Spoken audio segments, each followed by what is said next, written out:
Hi, it's Dan Harmon. If you're like me, you're a big fan of Harmontown, the podcast, and you wish that you didn't have to wait so long for it to drop after we record it. But here's the thing. Jeff Spencer, take it. You do not have to wait. You can not only hear it right after it happens, you can watch it too in delicious, deluxe, high-definition multicam on your browser or your mobile phone. We do edit some stuff out sometimes. Like, I'll say something so incredibly racist that we will catch it right before it drops as a podcast. But you get to watch Dan right before the sedition hearing when he talks shit about Trump again. Right. Sometimes we have really famous guests, but we just cut it out of the podcast entirely. Because it turns out they're pedophiles. Sometimes Spencer's never wearing a shirt. Most of the time. We put that in post. Not to mention all the times you always hear people laughing at something that doesn't sound funny because someone is making a funny face or wearing a funny shirt. Yeah, for $5 you get to watch all that stuff. You can see the weirdos sitting down, like getting nervous on camera. There's like one camera that's just right up someone's nose, and they're always picking their nose and stuff like that. That's good. As if that wasn't enough, here's some political incentive. We will match your new subscription to the Harmontown live feed up until April 15th. The day of the big tax march. We'll match it with a donation to the ACLU, which stands for a clue, which is what you should get. And I know that's triggering your thought of going, doesn't the ACLU now have $800 million? Because, but here's the thing. ACLU money is like toilet paper money. It never expires. But if political encouragement weren't enough, some apolitical encouragement is if you sign up, you get access to a year and a half of our back catalog of video episodes, including a tour in Australia and Harmon country, as well as audio downloads on the night of the record, on just minutes after it airs. Mm-hmm. I mean, how many times have you been listening to Harmontown for free after Wednesday and thought, I would really want to know what that guy looks like or what she looks like, or I want to see exactly how uncomfortable the audience is when Adam Goldberg is on stage. Mm-hmm. Now, for $5 a month, you get to see it as well as hear it. You can almost taste the Harmontown. Go to harmontown.com/live for your subscription to watch us as well as hear us. It really, really is a taste treat. Dan gave me little eyebrows. I was like, holy shit, that guy just hit the bullseye. It really is a taste treat. Attention. Attention. Hi, have I got your attention? Great. Hey, this is Steve Agee. Hey, did you know I have a podcast here on Feral Audio? It's called Steve Agee. Of course you didn't, because they never advertise it. I don't know if you haven't noticed this or not, but lately Feral's been doing a lot of advertising of all their new podcasts, which is great. There's some really great podcasts, but there's also a lot of really great podcasts that have been around since the beginning, like mine. That's right. I've had a podcast here. I've done almost 80 episodes, you guys.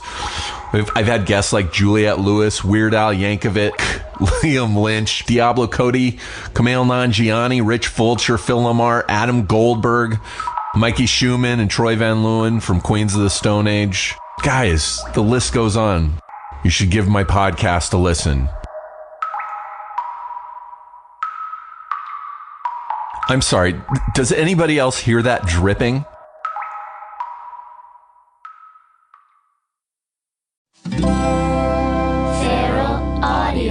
Hi, it's Dan Harmon. If you're like me, you're a big fan of Harmontown, the podcast, and you wish that you didn't have to wait so long for it to drop after we record it. But here's the thing. Jeff Spencer, take it. You do not have to wait. You can not only hear it right after it happens, you can watch it too in delicious, deluxe, high-definition multicam on your browser or your mobile phone. We do edit some stuff out sometimes. Like, I'll say something so incredibly racist that we will catch it right before it drops as a podcast.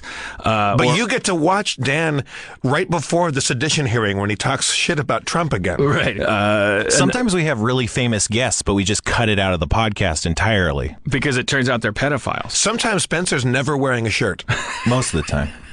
We put that in post. Not to mention all the times you always hear people laughing at something that doesn't sound funny because someone is making a funny face or wearing a funny shirt. Yeah, for $5 you get to watch all that stuff. You can see the weirdos sitting down, like getting nervous on camera. There's like one camera that's just right up someone's nose, and they're always picking their nose and stuff like that. That's good. As if that wasn't enough, here's some political incentive. We will match your new subscription to the Harmontown live feed up until April 15th. The day of the big tax march. We'll match it with a donation to the ACLU, Which stands for a clue, which is what you should get.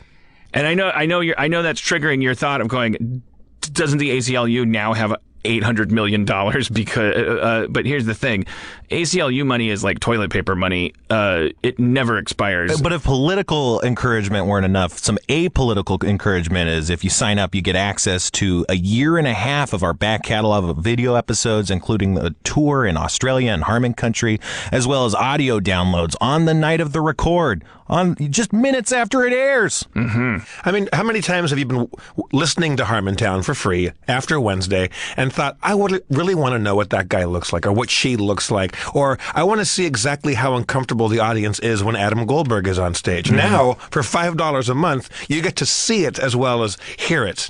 You can almost taste the Harmontown. Go to harmontown.com/live for your subscription to watch us as well as hear us. It really, really is a taste treat. Dan gave me little eyebrows. I was like, holy shit, that guy just hit the bullseye. Really is a taste treat. Attention. Attention. Hi, have I got your attention? Great. Hey, this is Steve Agee. Hey, did you know I have a podcast here on Feral Audio? It's called Steve Agee. Of course you didn't, because they never advertise it. I don't know if you haven't noticed this or not, but lately Feral's been doing a lot of advertising of all their new podcasts, which is great. There's some really great podcasts, but there's also a lot of really great podcasts that have been around since the beginning, like mine. That's right. I've had a podcast here. I've done almost 80 episodes, you guys. I've had guests like Juliette Lewis, Weird Al Yankovic, Liam Lynch, Diablo Cody, Kumail Nanjiani, Rich Fulcher, Phil Lamar, Adam Gold. Right. But I love the fact that there was an engineer who's like, I'm just going to fucking sit on this thing for for 11 years. Yeah, I Wayne Brady one time I was shooting a terrible TV show before I was on Whose Line, before he was on Whose Line, called Quick Wits, which is a very ill-fated show on NBC a long time ago. Wayne Brady went to the bathroom. His mic was hot, and he went to go pee, but he was still live in the studio. And it was rehearsals. There was no audience there, but it was everybody else. It was all like Steve Carell was there. Like it was like all these people before they became anybody. And Wayne Brady was peeing, and we could just hear zip, pee, and then zippity-doo-dah, zippity-dee. He's saying the whole fucking zippity-doo-dah. And we were shitting ourselves. And he came back in, and he didn't understand why everybody was so happy. So like that. The hot mic giveth and the hot mic taketh away. To this day, I swear, if you run into an actor from Community and they start talking about Chevy Chase, they instinctively start going like this, because it was like if you're talking about anything that could be potentially scandalous in this internet age, it's like you're mic'd, you hit the mic. So it's like every time I'd set, people would go like, oh yeah, and then this morning when and then you started. But I swear, like I've seen them like in parking lots, like off the clock, like it's like, oh, Yvette, oh hey Joel, and they come up to you, how have you been? Oh, it's been years. Yeah, I was like, oh, did you hear about it? Did you hear about the thing? I was like, what are they doing? Do they have the vapors? Is that are they doing a bit, or is that instinctive? No. I've watched it happen, and then both of them realized they were doing it, and then start laughing, and then explain it to me, because I'm not an actor, so I didn't know what was going on either. I was like, what the hell is it? And then they explained it, and I was like, oh my god, that's hilarious. But it's also scandalous, but I'll there. I think it works like that. You can just knock it out. I just want to. Halloween's coming up, and it's we'll have another show or two before the actual event. But right now is time to. You still have time to stop working on your really hacky basket of deplorables Halloween costume. Or any other topical wordplay-driven costume. Yeah, just get a vinyl cape and some teeth if you're that empty. It's not a holiday for word puzzles. Wait, why it's for fun. Don't make me. Have you heard of somebody who's making a basket of deplorables costume? No, Cody predicted that. I was like, we were talking about like what are the fucking costumes that are gonna just make you want to hit people with a bottle, and it's just always like it's the people that are like, oh, look what I am. I've talked about this before, like I'm Picasso's blue period. Yeah, like you have to put it all together. Oh, so you are. You never laugh out loud, And then it's like they want to live in a world where Halloween is like this parlor game where everyone's running around and going like, read my lips, no new taxes. And they're like a big lip, and there's like a tax coming out, and they're like, yep. I just be a werewolf or something, man. Come on. The only funny one I ever saw, I think I probably mentioned this when we talked about this a long time ago, was my friend Melissa dressed up as Barbie, and she had a big shrimp on her head, and she was shrimp on the Barbie. It was pretty good. I don't approve. That's exactly what I'm talking about. I don't. But that one, you saw it and you instantly knew what it was. Like you didn't have to puzzle over it. Okay, maybe. Okay. Maybe, I guess. I don't want your costume to be a riddle. I don't want it to have a question and an answer. I don't want it's like, if you're going to do that, go as what you are, a vampire. But Dan, you're just going as a different kind of vampire. Everybody, this is coming from a gentleman who once found an old computer monitor on the side of the road, put it on his head, dressed up in fur, and put horns on the side of the computer monitor and called himself Monitor. Yeah. Because it was joyful, and it was a... What's the difference? No, because that's like a He-Man figure. That's like look, I'm Monitor. Do that, yeah. Be like, yeah. How is that different than shrimp on the Barbie? Because it couldn't beat He-Man. I'm saying like that's sexist. You're being sexist now. No, make a thing that has a name, like. But you were doing the Minotaur, but you're a Monitor. I'm saying it's a fine line you're walking there.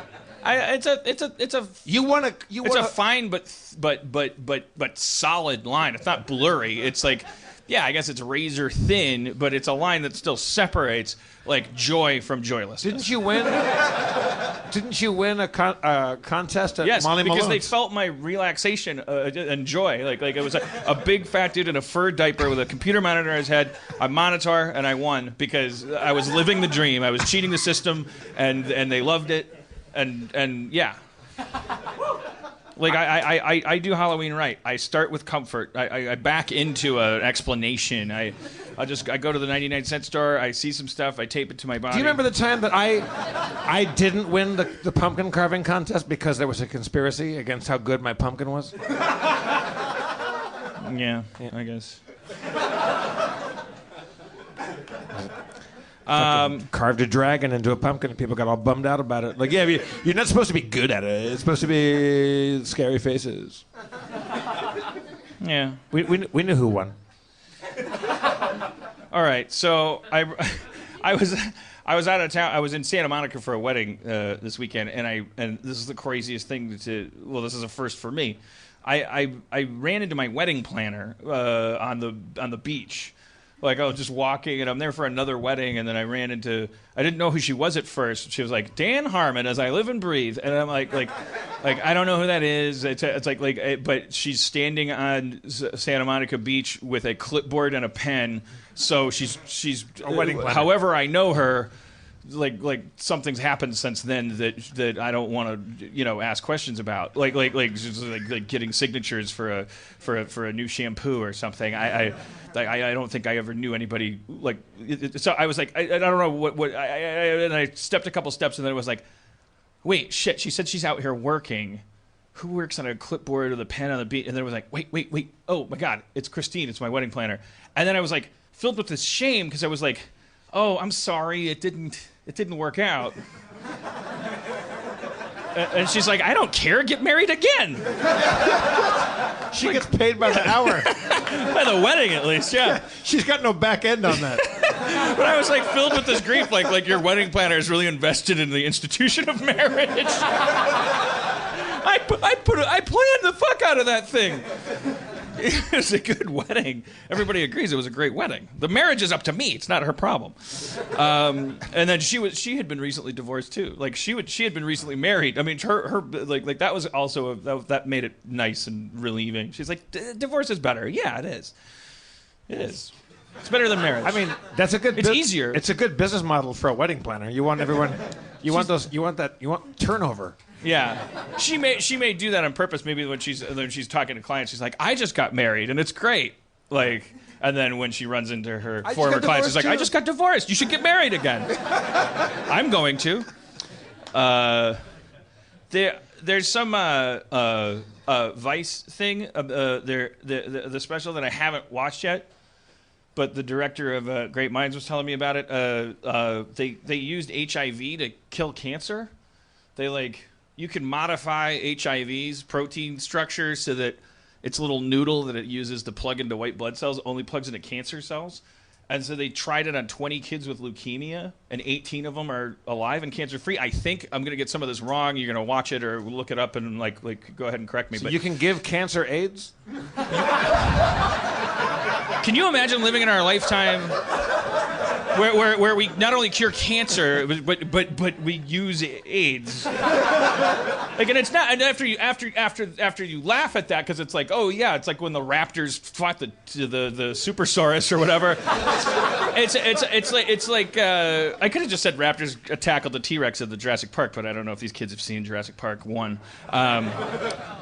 A lot of kids online decrying Westworld for that. They're like, this Crichton guy, this. So you're talking to a millennial TV viewer when they're like exposing Michael Crichton's formulaic use of that old dinosaur park idea recycled for your new cowboy show, eh?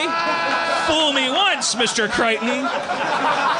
Oh, you fucking star baby. You fucking 25-year-old immortal little AI puke. Is it good? I've been out of town. I haven't seen it. I loved it. I can't wait. It's going to be on again tonight. And we'll see how the series plays out. But the pilot delivered everything that I said I wanted. Because I was like, this should be a show about like creepy scientists living underneath a fake deadwood and because they deal with people that are just like so much more than sex dolls, so much more than target practice. Like they're creating life down there, but they're also creating it for the exact purpose of like using it hedonistically. So I want to see like weird polysexual, like confused psychological people in lab coats having weird relationships with these nano slabs that they then push up into this town and force to live on narrative loops. With it inspired by like what we've learned about that science from like video games and stuff, and the new depiction of Westworld, instead of it just being like James Brolin being like, "Come on, you can shoot him, just go shoot him." It's like it's so much more realistic, the depiction of what it's like to like show up to Westworld, because of we've played all these video games now where we've had to create those environments. So it's like you walk down the street and there's just like a guy going like, who'll step up and fight this varmint? It's like they're like talking in kind of. They have narrative loops. Is there a Yul Brynner bad guy in this one? Is there? Yes, but I don't want to. Yes, but he's human. But and that just represents like everything's kind of inverted. Okay. So like it's a revisitation. Who's playing Richard Benjamin's eyebrows in this TV show?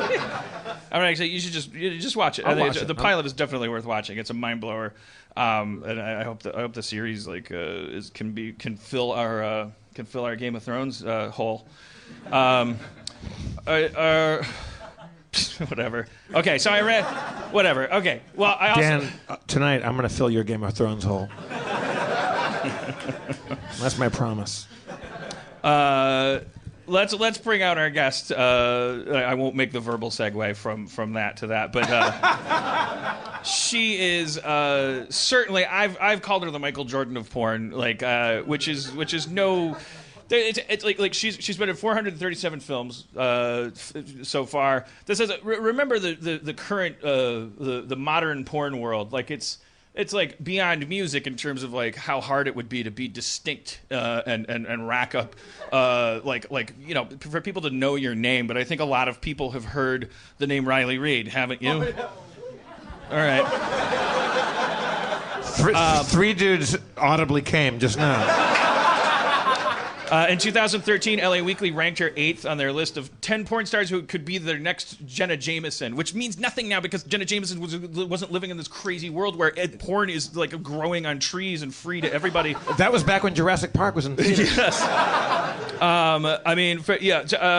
She's her awards, her accolades and things. I mean, if there's anybody that represents like she's the most legit porn star I think we could have to talk to about this stuff, and she's a wonderful gal, and made friends with her recently because Justin noticed from her. Hi, it's Dan Harmon. If you're like me, you're a big fan of Harmontown, the podcast, and you wish that you didn't have to wait so long for it to drop after we record it. But here's the thing. Jeff Spencer, take it. You do not have to wait. You can not only hear it right after it happens, you can watch it too in delicious, deluxe, high-definition multicam on your browser or your mobile phone. We do edit some stuff out sometimes. Like, I'll say something so incredibly racist that we will catch it right before it drops as a podcast. But you get to watch Dan right before the sedition hearing when he talks shit about Trump again. Right. Sometimes we have really famous guests, but we just cut it out of the podcast entirely. Because it turns out they're pedophiles. Sometimes Spencer's never wearing a shirt. Most of the time. We put that in post. Not to mention all the times you always hear people laughing at something that doesn't sound funny because someone is making a funny face or wearing a funny shirt. Yeah, for $5 you get to watch all that stuff. You can see the weirdos sitting down, like getting nervous on camera. There's like one camera that's just right up someone's nose, and they're always picking their nose and stuff like that. That's good. As if that wasn't enough, here's some political incentive. We will match your new subscription to the Harmontown live feed up until April 15th. The day of the big tax march. We'll match it with a donation to the ACLU, which stands for a clue, which is what you should get. And I know that's triggering your thought of going, doesn't the ACLU now have $800 million? Because, but here's the thing. ACLU money is like toilet paper money. It never expires. But if political encouragement weren't enough, some apolitical encouragement is if you sign up, you get access to a year and a half of our back catalog of video episodes, including a tour in Australia and Harmon country, as well as audio downloads on the night of the record, on just minutes after it airs. Mm-hmm. I mean, how many times have you been listening to Harmontown for free after Wednesday and thought, I would really want to know what that guy looks like or what she looks like, or I want to see exactly how uncomfortable the audience is when Adam Goldberg is on stage. Mm-hmm. Now, for $5 a month, you get to see it as well as hear it. You can almost taste the Harmontown. Go to harmontown.com/live for your subscription to watch us as well as hear us. It really, really is a taste treat. Dan gave me little eyebrows. I was like, holy shit, that guy just hit the bullseye. It really is a taste treat. Attention. Attention. Hi, have I got your attention? Great. Hey, this is Steve Agee. Hey, did you know I have a podcast here on Feral Audio? It's called Steve Agee. Of course you didn't, because they never advertise it. I don't know if you haven't noticed this or not, but lately Feral's been doing a lot of advertising of all their new podcasts, which is great. There's some really great podcasts. But there's also a lot of really great podcasts that have been around since the beginning, like mine. That's right. I've had a podcast here. I've done almost 80 episodes, you guys.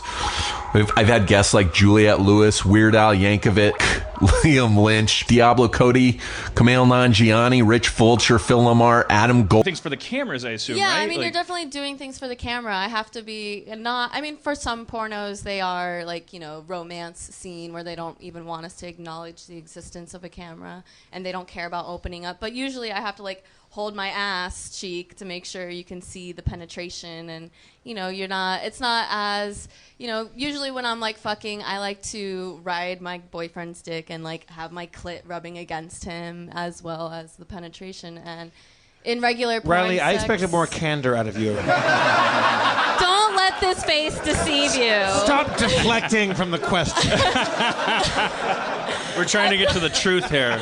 I'm just saying it's. You it's have a just because favorite I have position. To open. It's just having to open up for the camera, like no matter what position, from doggy or this or that, even like Right. you just have to like I have to hold my ass cheek open, you know. Well, which imagine is- in porn, like And it's in, more- in a scene, you're required to hit, like in an average porn scene, you have to hit like all these like Kama Sutra like Oh yeah, hieroglyphics. I mean we have 4 positions minimum, kind of a thing. You always have to have 4 positions. It's And like there's the- always blowjob in between, so like that's like the usual mandatory kind of a thing. And then there's the the scenario that goes along with the porno that usually they want you to keep alive throughout your sex scene. So they want you to, otherwise it becomes very Whether- illegal if you don't keep alive the. I think. Well, no. I mean, like, if I'm the pizza delivery girl, they want me to talk about, They want you to keep talking my about boss pizza? might call me. I should go back to work, like, they want us to keep that essence alive. It's not, I'm not really, I mean, sometimes we'll foreplay at home, but Yeah. it's not the whole stereotype of I mean, we definitely lost the narrative when we lost film. Like, you've seen Boogie Nights, I assume, like, and they go. That's that transition from film to video, where that foreshadows the transition from to the internet world, where porn is just now. It's like, is gonzo the right word? When it's just like it's just like it's not narrative at all, or does gonzo mean like brutally disgusting? No. Gonzo means like it's just like, hey, we're fucking. Right. And we're, It's there's- like yeah, hey, there's what's your no name? Samantha. story. How old are you? Okay, here's a dick, and like that's gonzo. Yeah, like, you're 18, right? Right. So the just to go back to that one loop though, because I'm just curious, and you're hitting those 4 bases, for instance, when you're doing a scene for work. When you're being intimate with someone that you love, you mentioned you have this favorite position. Might that mean that it's like you guys don't hit all? There's not like a bunch of No. It's No, like I you mean, might just do a very occasionally, boring sometimes- like let's Well, just yeah, do this I mean, because this is what I like. Sometimes we like wake up in the morning and we just have like regular morning sex. Other times, we're like in the kitchen and we're fucking everywhere in the kitchen, So it's like it's definitely in the heat But a of the plumber moment. never comes in and goes, "What's going on here?" Not anymore. We changed neighborhoods and sinks. What is the difference, Riley, between a good porn director and a bad one? I hate when the porn directors try to micromanage the sex. So sometimes I'm on a sex scene and they're like, okay, now like run your hand down his chest and then put your fingers in his pants. That's like a and- line reading for Like, a regular there's actor. They're like, "Don't times- tell me how to talk." Yeah, no, there's literally times where I've been on set and it's really sad that there is literally a woman sitting there telling me what to do. I'm like, how do they even edit your voice out? Like, I don't understand. Like, literally the whole time she is like, okay, now brush her hair behind her ear. And, Aw. like, yes, it's sweet, but at the same time, it's just like, I don't understand why her presence is here. Like, I don't. Wait, who was she? Was she a director or was she? She was a director. Okay. Like, this was actually for Penthouse, and I was like so disappointed. I was like, micromanage sex. Like, you're gonna tell me how to squeeze and lick his balls. Like, Right. I can't just go and do it. Yeah. Like- Okay. Yeah. Girl, that's good to know. Like. No, that's interesting. That's like the in terms of just the. We were talking, and I think we could segue then into the Prop 60 thing, because, well, first of all, like, do you perceive a wall between yourself because you work in porn and, like, civilians, like anybody outside that industry? Like, do you think that you're, like, do you feel alienated, isolated? Do you like, if you go to a party and someone says, "What do you do?" Is there like do you? No, I'm personally very comfortable with what I do. Like, I'll sit on a plane next to somebody. If they ask me what I do, I'm just blunt and I tell them, like, I'm a porn star, adult actress, and usually they're like, oh, like, and then sometimes when I say adult actress, they're like, were you a child star kind of thing? Like, people are very confused sometimes. And Right. I've also happened where a lady was like writing a book on sex workers. So she was like, oh my God, like, can I ask you a million questions? Right. You know, like, but I'm very comfortable personally, so I don't usually have any like weird issues with that. But I do get recognized a lot. I do have a lot of people like know. You're extremely recognizable. That's the other part of the question is like, how safe do you feel? Because podcasting, like, it's not really safe. Sometimes I feel like it's not fair because they have an advantage where I can't give the first impression of myself. They already have the impression of who I am. So it's like an unfair advantage because like I have no idea who you are, but you guys have seen my asshole. Right. You know, like so it's kind of like not fair, but it's also very interesting. Well, and tonight, it's also... Riley, we have a special gift for you. We're gonna make everybody here show you their asshole. Yes, please. I hope you too, man. We have to have a custodian of records go through first and collect birth certificates. And then... I should tell you something about the chocolates I handed out before the show. They're filled with tape head cleaner. Do you know about that thing, or are you too young? Tape head cleaner is like nitrate. an anal dilator. It's amyl nitrate. Like it dilates your popper. sphincter. Oh, I've heard of poppers. VHS tape head cleaner. If you huff it, it makes your butthole get nice I've and heard of ready for poppers. It like relaxes you or something. It also gets you high, but also it relaxes your butthole. Yes. I've definitely heard of those. Well, so how what I would think though stalking is what I'm talking about. Like, so you like we have a twisted relationship with sex and the sex industry in this country. We have a twisted relationship with fame. We have a twisted relationship with media, fantasy. Like we don't have our, I don't know. I'm not saying there's some other country where it's like where they've achieved it, but I'm just saying like I would. If you told me that you get frightened for your life 7 times a day, I wouldn't be shocked. But I don't know. I fans don't. think they know you. Fans like. I mean, definitely. Like some fans really think they know me. I've never had like a stalker. I've never had to like put a restraining order on somebody. Yeah, luckily, thank God. Have you ever met Donald Trump? Thank God, no, and I don't plan on it. I mean, yeah, you might get the actual amount of negative or unwanted attention that anybody would get, like being a good-looking woman. Like you might just get that anyway, right? Well, then you compound that with. But I mean, I get a lot of emails. Like, I'll get some crazy emails from like some fans who like they'll start off the email talking about how much they love me, and then it's like, and I hate you so much, and then I also love you, and I hope I never talk to you again. And then they'll email me 2 days later. Right. Like when I imagine there's again, Riley, I told you I was sorry about this. Sometimes there's I get probably drunk. a lot of confusion there because there's no culture, They don't there's know no how to custom to set separate. the boundaries. Yeah, there's they don't no know. so Yeah, they have an intimate knowledge of you that you don't have of them, and people feel a weird emotional connection with actors that don't show everything and do everything.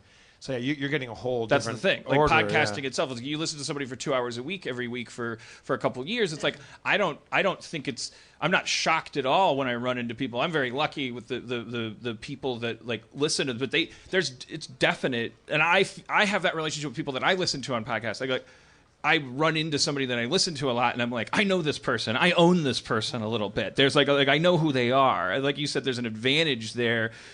So I just like, but I guess that's the end of the conversation because it's very uplifting news that you're like, no, you've never filed a single restraining order. Like kind of says it all. Like it's not as bad as I would think. Usually my fans are really neighborly. Like if I see them, they're just like, yo, Riley Reid, like they're super chill. There also like, might be another. I mean, I'm guessing this, but I'm probably wrong. But like people have seen and know so much about you physically and and intimately that there's really like.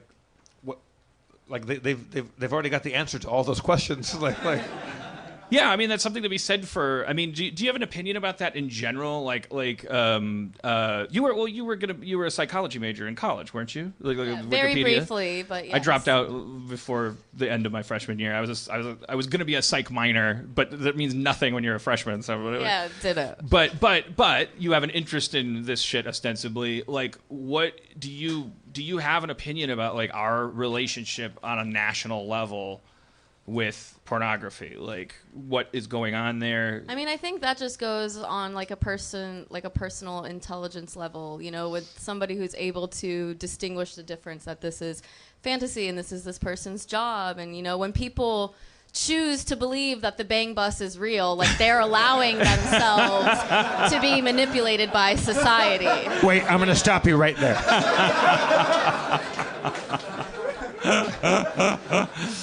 Yeah, if the I have to believe in something. The fucking bang bus.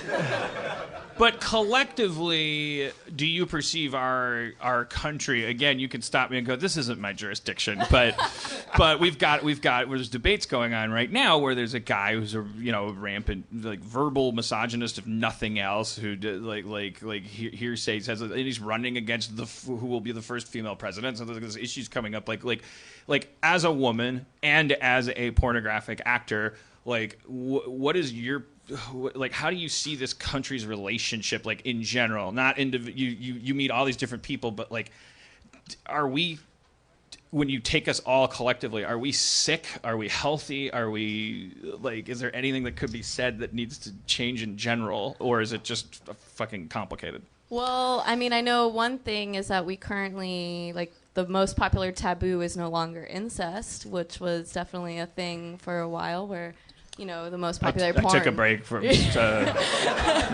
search engine probably contributed to that a lot. Big part of that.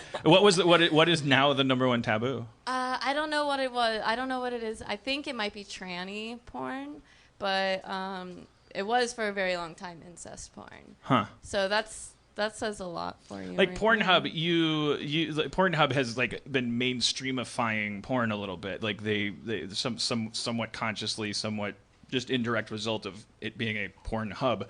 But they issue like these press releases and go like they'll do little funny things on April Fool's Day. They'll go like, oh, it's St. Patrick's Day. Here's how many people searched for leprechaun porn. Which I always thought it was a very positive thing, because it's like they're acknowledging, just as like the what's his face Kinsey did. Like, that was the part of that story, was like it was about revealing to everybody that their relationship with sex was simultaneously private and therefore a beautiful snowflake, but also shared by everybody. Everybody's a freak. Everybody's coming and going and and it's okay. It's like it's I like don't think there's anything wrong with porn. I don't think it's wrong. Well, I wouldn't expect you to say that. Yeah, but no, yeah. I mean, well, but I mean like our attitude towards it. I think I feel like we're really fucked up about it, and that one of the things that we do and get away with because we're fucked up about it is we treat your industry as if it's like, I don't know, it's like, it's definitely shunned upon, like my and industry. therefore it's like the danger of that is like, well, if we value people, and if our taboos about porn have to do with like caring about people, then like it's like we built this wall around this thing that we go like, oh, that's a toilet, because that's where I go every night. Yeah. I'm totally, to a lot of people, like, I have like no meaning of life to them. Like, they're like, oh, you're a porn star? Like, exactly. Like, I am a toilet to them. Like they say that I lose all, I can't think of the right word I want to say, but like, I'm just like no longer equal. They're right. Like, you have no rights. Like. I hope this doesn't offend you, but I heard a story. I was talking about you with Justin during Comic-Con. We were just seeing you on the yacht. The Game of Thrones people invaded, and they didn't invade. We wanted them there. They just seem like they're always invading. I mean, they're so medieval. But I was just mentioning, oh, she seems so nice, and I asked her if she'd be on the podcast. And I heard a story like third hand through him about you being at a party, and like somebody just kind of like as a casual matter of fact, like just somebody not from the industry, somebody that didn't know you, but somebody that was at a party with you, just kind of like saying things and treating you in ways that sort of implied that you were down for whatever because of what you did for a living. Oh yeah, I definitely have a lot of people who automatically assume that like I'm the world's biggest slut and I'm just gonna suck their dick right there, Because if you do it when you're working, then I mean, I do it for a hobby. Let's let's integrate worlds. Dan, that was very brave of you to admit that. That I do it for a hobby? Yeah. That's what I mean. I wanted to, I think our attitude just in general, and I'm sure this is going to change over time. People just automatically assume that I'm like this crazy sex freak. It's just like, even though they might be way hornier and freakier than I am, they just automatically assume because I do it on camera and maybe just I have more confidence with it, they automatically assume that I am like a freaky person. Like I have people who like randomly tell me, I like tell them I'm a porn star, and they're like, oh, I was like raped once. Right. And I'm like, I don't know how this is associating. I don't know how to respond to you. Like I'm just a sex worker, but. I have a question, Riley. Like, you hear stories like, I mean, I'm a crap actor and I do failed TV shows for a living, but there's times like it could be something big on camera, like a big network thing, or a small thing that we do for Channel 101, like our little friends make videos. Our little friends, our actual awesome friends, and you'll come home after like shooting something that was either well paid or not paid, and you feel this great sense of like, oh wow, that was really good. Like I did good work today.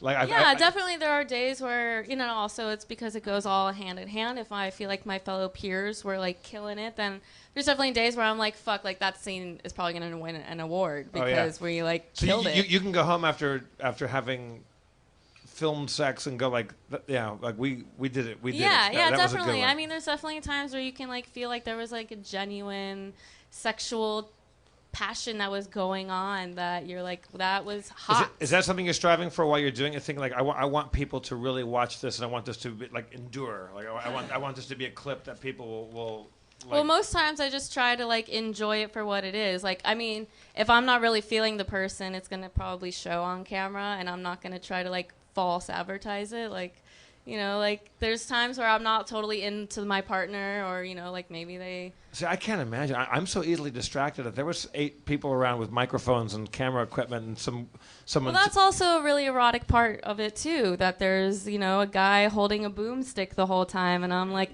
you're just watching me slob on this knob, like. So like, there's other parts to it. If maybe I'm not totally into like the person I'm fucking, I'm like, oh yeah, well they're enjoying the show. Are there people? There must be, because you've been like you've done enough films now where you see an actor like another guy like, oh geez, not this fucking guy again. I have a no list. So. Oh really? Oh yeah. Oh, you get kill rights now. You can say fuck that guy. No yeah, way. there's like one guy I won't work with just because he makes this sound. He goes. So I'm like, I just can't. This is the kind of shit I want to know about. Like that's one guy. I'm like looking at the director, like really, like I can't even take this guy seriously.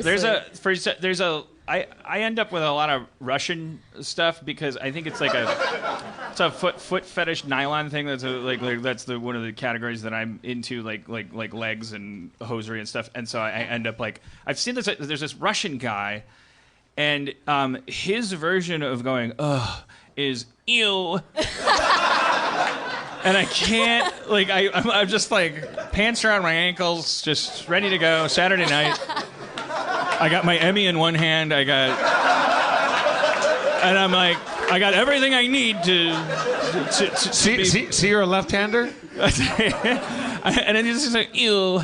I was like, well, it's like they might have like a foot in his face when he's saying that. I'm like, well, that's what you're supposed to say when someone puts a foot in your face. That's not what you're supposed to say. Anyways, but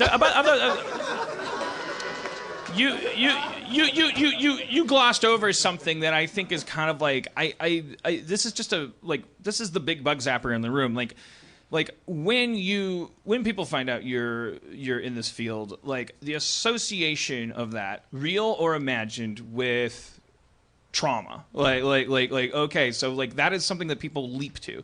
Something bad happened to you, yeah, people ask my dad when my dad's like, yeah, my daughter's a porn star. When it comes up, they are automatically like, did you do something to her? And it's sad. It's really sad that my own dad kind of deals with it as well as I do, because nothing ever. I've always just been this crazy sexual fiend my whole entire life. So like, when I was like asked to be an extra on a porno, I was like, yeah, that's awesome. And then like I saw them doing it, I was like, I want to do that too. Like, I can do. I was better. already like having guys run trains on me. I was having sex with girls, threesomes, orgies, like all in high school. Like it was just totally fun in what I was doing. So this like, industry is a place where that place. is lucrative, where that is like your status is rising when that happens, instead of and we're all tested. At high school, you're being like maligned by the people that are. Well, I mean, I was definitely manipulating situation. you were the Scarface of your high school because you had the goods. But speaking of which, like you're like but would you say? I mean, so would you when you look at your childhood, because it's your Wikipedia says you were moved around a lot. You're from Florida. Those are 2 warning signs. Those are red flags. Sorry, Florida. But I mean, just like relative to everybody in this room, would you say squeaky clean, kind of like trauma-free childhood? Is that what you're saying, or is it like? I mean, it was like I didn't really have trauma necessarily. I mean, like I lived a normal, like middle class, if not like slightly lower kind of life. Like, I mean, my parents were divorced and both remarried, but like no like real trauma. Like, everything was totally chill in my family. Like, I think I was pretty normal. Yeah. My mom was super open. I would tell her when I was going to do like acid and shrooms. I'm like, all right, Mom, just so you know, like. What is the like? I've met a couple people just like, over time, like just living in town here, like people that have worked like as producers, and the 2 people that I know that were in it were like really sleazy. Like what's the industry like? Like in terms of the people that create it, direct it, run the websites. Is it a fun industry to be in, or are there a lot of creeps, or what is it? I personally would consider it more fun, but I mean, there's definitely like the sleazy kind of creepy people, but I've like kind of worked my way past and through all of that. And now you get to pick and choose. You're a yeah, status now. Yeah, and also like with the agency that I work with and everything, like he only goes through. Like I started off with a different agency who like sent me once to Seattle, which I was like, this guy just has a camcorder. Like this is definitely not a porno shoot. Yeah, so let's talk about that for a second, like how it's structured, because most of us are just like it's anybody's guess. You have an agent. He works for an agency. Yeah, he runs his agency. He's like Mark Spiegler. So he gets all the gigs come through him. He calls you and says like, okay, double anal on the 13th or whatever. Double anal? Is there such a thing as double anal? There is definitely double, triple, and more. It's actually bad luck to do it on the 13th. I don't do double anal. And then and you have stuff that you don't do. Then there's the guy, and it's like whatever, and then there's the price. And it's like, is it still the case as it was in the 90s? I mean, it was always like the women run the industry, or that was maybe our overcompensatory sort of statement, because the women get paid more, and the women do have like kill rights on scenes. Like the guy, if a woman says I don't work with that guy is like a significant part of his career is kind of fucked. Like especially if the woman is you. And so even though. But I think back then, even though that was being said about the women that were in these scenes, the hierarchy was still probably male-dominated. But now, is that different? Because you're your own boss, basically. Like, you have your own website. You produce. You told me you edit your own stuff. And when I marveled at that, you're like, well, it's porn editing. Like, I could be a pretty bad editor and still be a great porn editor. But it's still like pretty cool to imagine you with headphones, and because I'm assuming you have neighbors, and then you're got the. Do you use Final Cut or Avid or what? I use Adobe. Adobe Premiere. You ever take it over into After Effects? Just throw some lasers in there. Not yet. I did just do this pretty fun like Halloween thing, but no, nothing to that extent. But you're yet. producing your own stuff, so your website, readmylips.com. Yeah. Very clever. Thank you. That's like your like.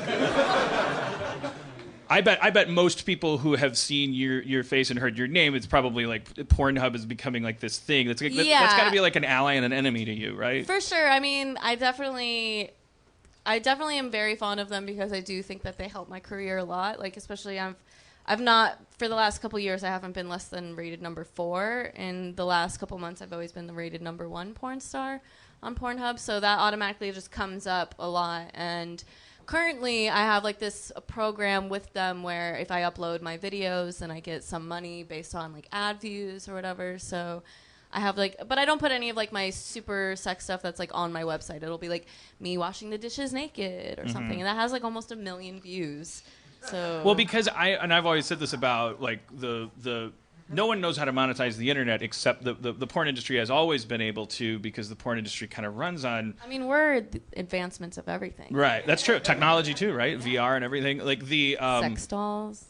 I just did VR and had boobs. Like porn will one day free us from everything. Like it will advance us in ways we didn't know. I was like, well, that's a nice boobs. Like, and they're mine. Yeah, I mean, I just had this one sex toy that was molded after me that will now be able to.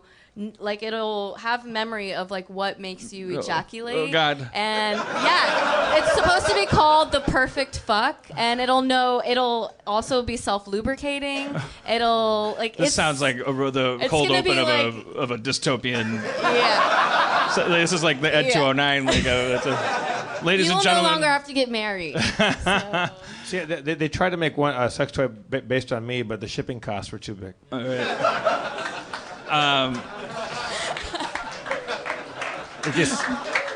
Thank you. Eat those chocolates, everybody. So Pornhub is mainstreamifying, and it's making us maybe hopefully relax about porn a little bit. It's also helping self-starters. It's like, but it might also be you have to like. Yeah, I mean, I have to contact them constantly to remove scenes that are up on my website. Right. Like, one thing I do super exclusively is anal. Like, I only do that for myself and one other company. So they'll take my own anal scenes from my own website. So I have to like email them and be like, hey, take down my pizza delivery girl anal scene. Like that's special. That's my only gangbang that exists online, and it's like exclusively at my website. Do you talk? I saw the thumbnail for that one, so which means it shouldn't have been there.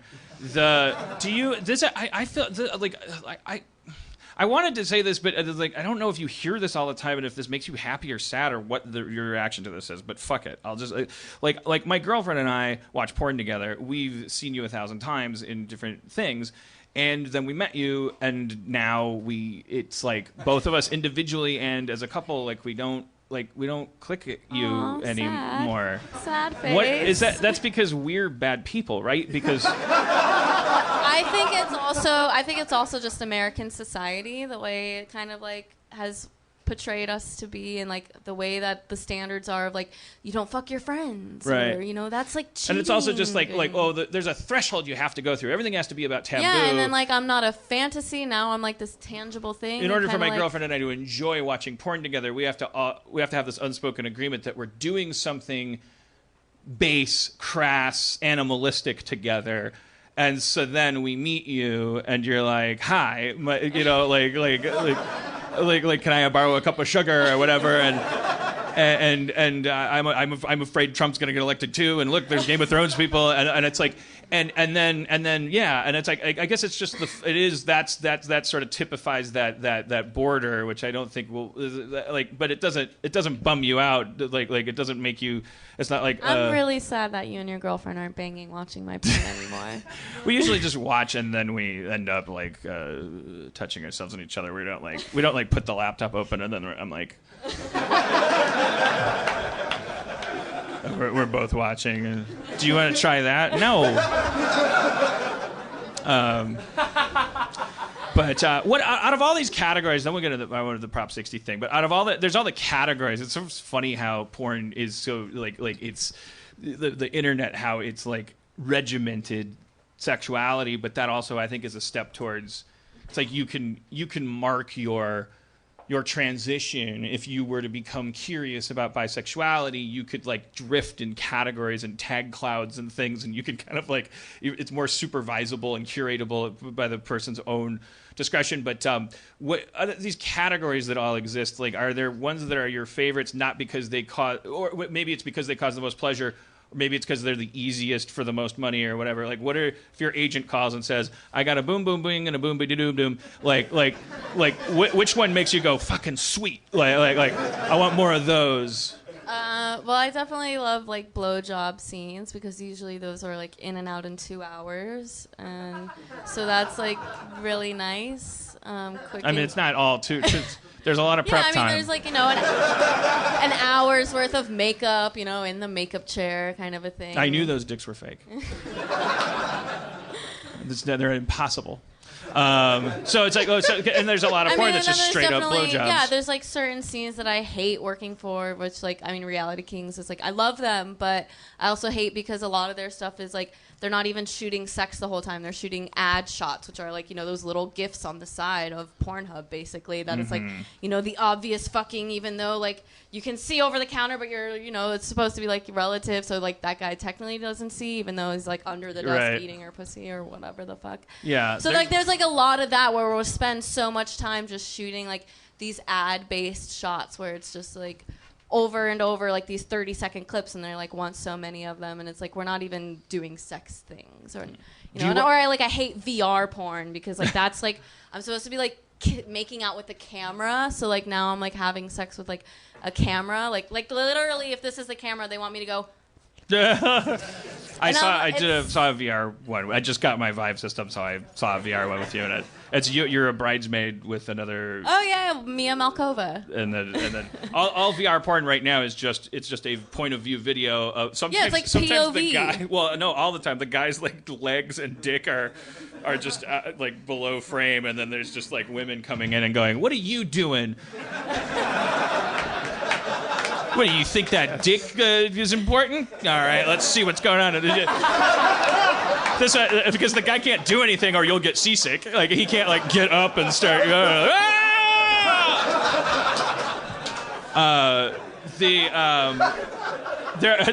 It's dangerous. Like there's like these cameras aren't expensive, and a lot of amateur pornographers are grabbing them and going, "Let's make a VR porn." You put on the helmet, and you're like, "What the fuck?" Well, oops.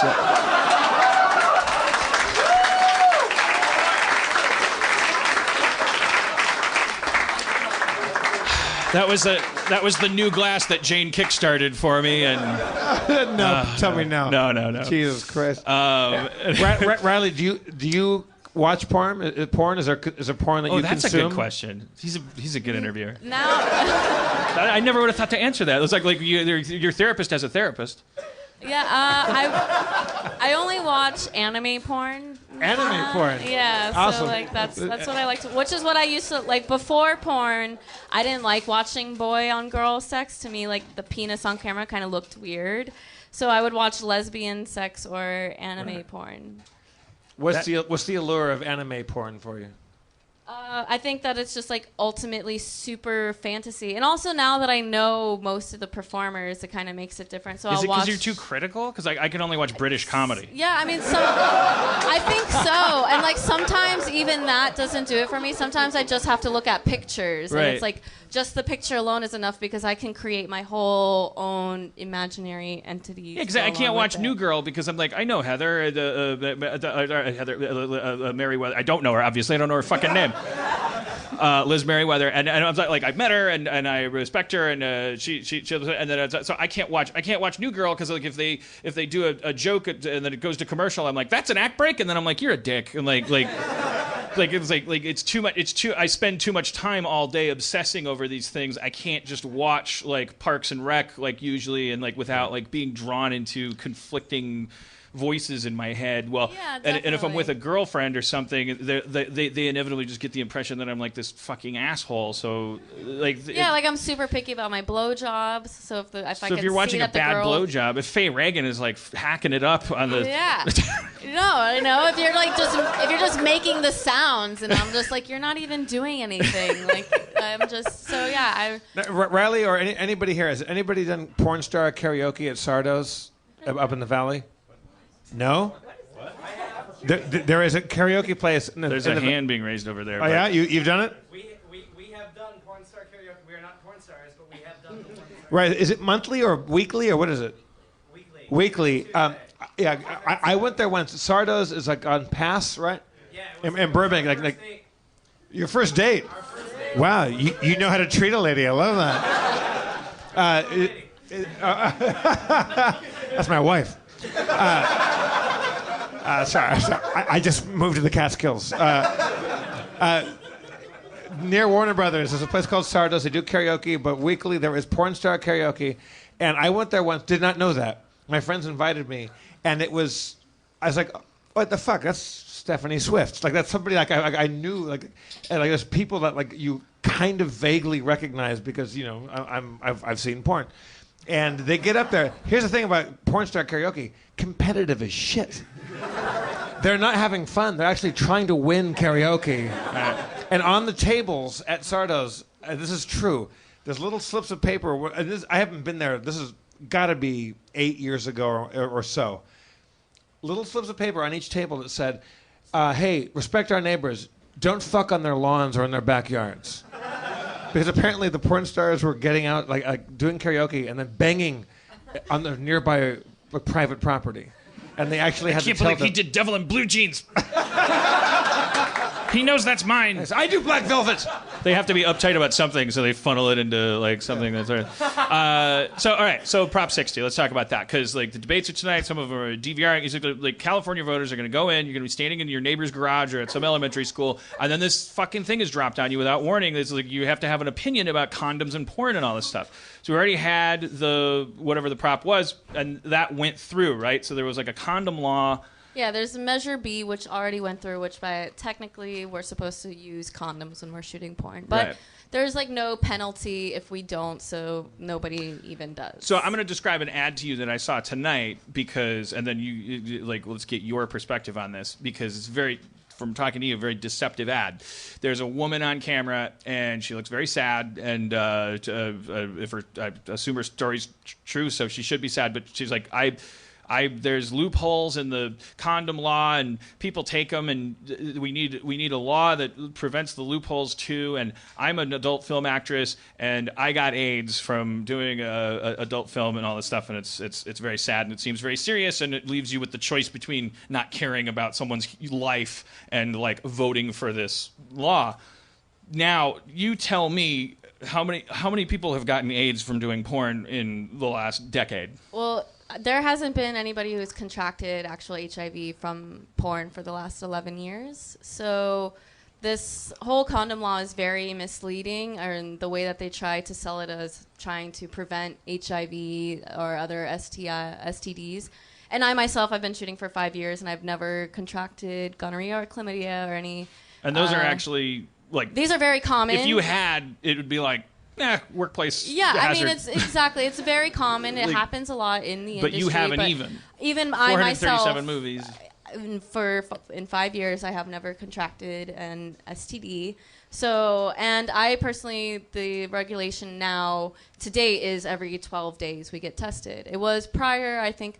It's either been a year or two that it's been 14 days, but prior it was every 30 days. And we all collectively agreed, we're like, oh, we feel like we should be, because we were having a couple like scares, like we have false positives that come up, and then, there's a whole like, I can't think of the word, but when they collectively get everybody together and they're like, okay, you guys are possibly, possibly have something. Triage or what's it? Well, or quarantine? Yeah, there we go, like a quarantine kind of a thing. So they'll like get these people, but even in all the scares, like it's been 11 years since anybody has actually contracted. I mean, that's a lot of penises and going into a lot of And the people holes. who did back when it was people who do like anal cream pies, were the girls who got AIDS, HIV.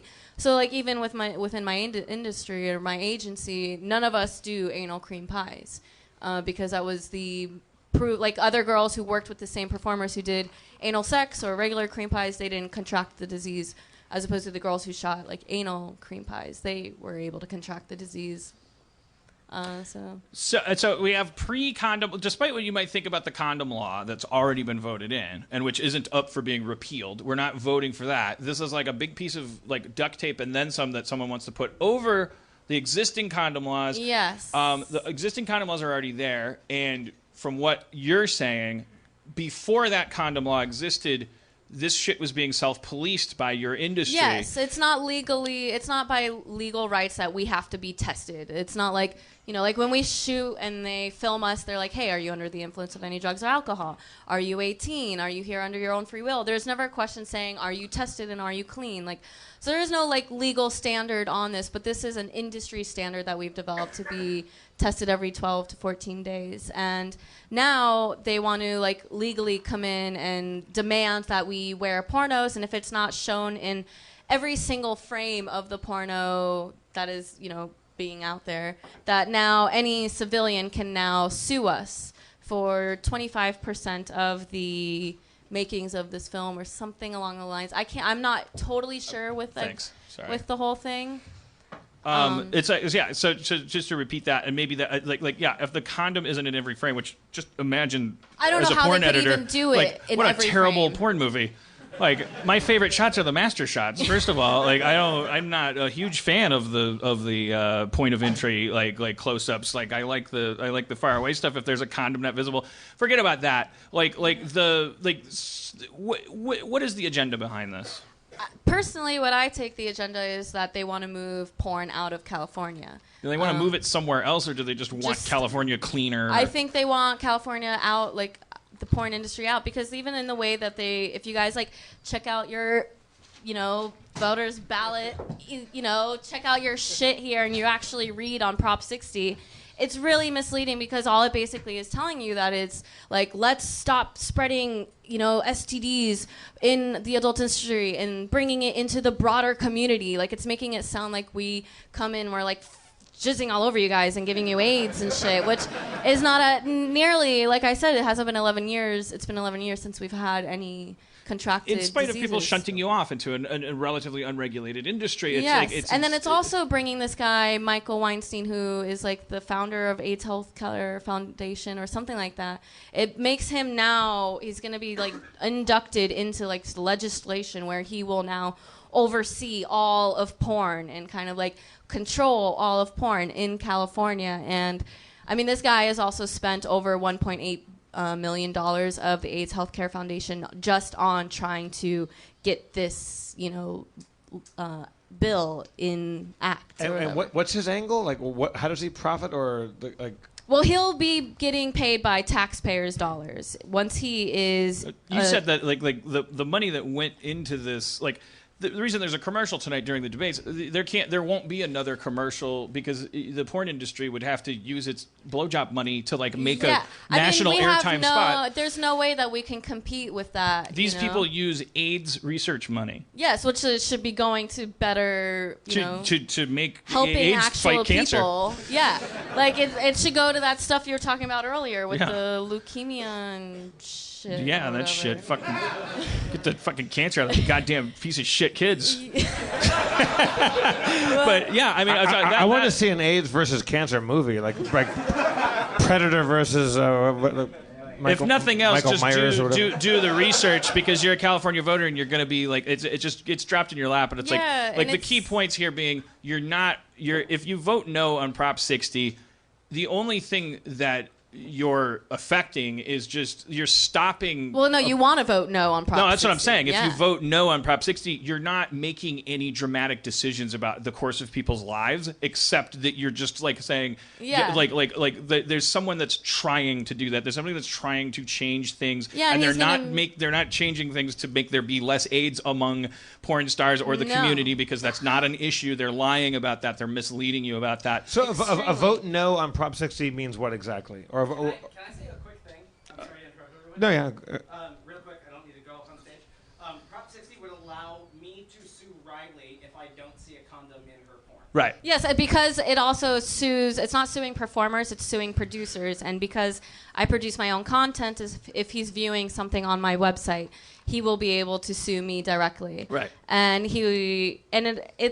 it's just crazy at what it does and what it affects and how misleading it is because basically it's a financial stoning law. It's like saying that if you see a porn star, you can throw financial rocks at them until they die. The reason you're also able to do this is because now I have to display my legal name and my address publicly, and I have a huge fan base, but as well as other transgender performers and gay performers who are more of a target, towards violence than I am, So it's now those kinds of people are set up for harassment, people who want to harass a transgender, maybe they're a super big fan, but they hate that they're a fan or some fucking weird psycho shit. Yeah.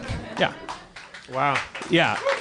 So no on Prop 60, safe enough to say. No on Prop 60. If there was anybody that had anything to gain from it, please. it would I mean, be, I don't know if it passes. I don't know what I'll be doing. I'll have to move. You'll be getting a law degree to defend yourself in small claims court against people that.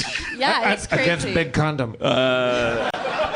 All right. Well, so, do you mind sticking around with some other friends I wanted to meet? I haven't finished my drink. Is it Jeff Cook? Jeff Cook, are you It's here? Jeff Davis, Dan. I've known you for years. Is it Jeff? Is Jeff who's the Cook brothers? All right. Is it? So I assume it's not Jeff, or you would have said yes. Oh, okay. Who's the Cook brother that sent me the video, or that sent someone the video of that? Alex Cook. I was close. Alex Cook, come to the stage, would you?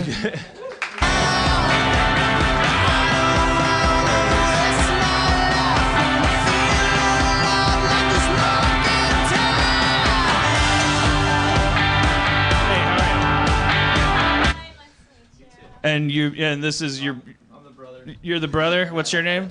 Lee Cook. Okay, you guys. There's microphones for you, right? You can have a seat. Take some mics. So, Alex, you sent this video. Like, I don't know how much of this is supposed to be a surprise, like it's like a wedding proposal, or no. There's like, you sent a video that said you're a veteran, and you tongue in cheek you're playing the veteran card. It's good. It's a fine card to play. You've served your country. You're out of the service. You've suffered some PTSD stuff or injuries or. No injuries, just kind of acclimating to being a civilian again after the Army, getting over everything. And you got your little brother here, and you guys are from where? I live in Florida now, but he's stationed at Camp Pendleton now. He's a Marine currently.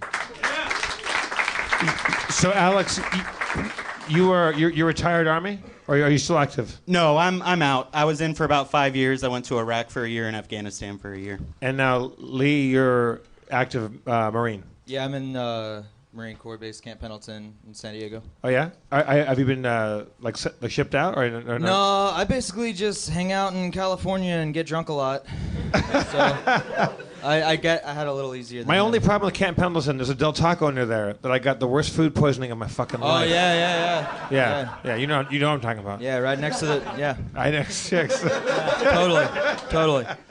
So, Alex, it's hard to find fault with anybody that does play the veteran card, which is a fully valid card, but also you seem to love your brother very much and speak very highly of him.